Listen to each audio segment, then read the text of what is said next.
दोस्तों ये शगा शक्तुई का इलाका है जनूबी वज़ीरिस्तान का। यहाँ पे ये जो आपको दिखाई दे रहा है पीछे तंबू भी है, ये स्कूल है। और आपको ये जो है एहसास होगा कि स्कूल के लिए तो एक बिल्डिंग होनी चाहिए, लेकिन यहाँ पे स्कूल की बिल्डिंग भी मौजूद है और काफ़ी अच्छी हालत में भी है। आप सामने देख सकते हैं कि यहाँ पे स्कूल की बिल्डिंग है, लेकिन मसला यहाँ पे ये है कि वो स्कूल की बिल्डिंग जो है वो आर्मी की तरफ से कब्जा है।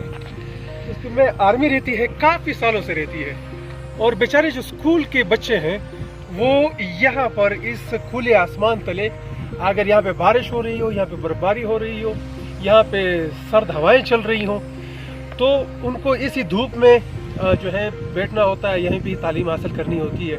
अफसोस यहाँ पे ये है कि यहाँ पे जो भी नाखुशगवार वाक़या हो जाता है तो फिर लोगों को यहाँ पे उठा के उसी स्कूल में, उसी मादरे इल्मी में जहाँ पे बच्चों को तालीम हासिल करनी चाहिए थी, जहाँ बच्चों को तालीम देनी चाहिए थी, वहाँ पे लोगों को तशद्दुद का निशाना बनाया जाता है। तो यानी यहाँ पे ये समझ लें कि ये स्कूल नहीं बल्कि एक टॉर्चर सेल बन चुका है आर्मी का। लेकिन बच्चे जो है वो यहाँ पे खुली आसमान तले तालीम हासिल करने के ऊपर मजबूर हैं।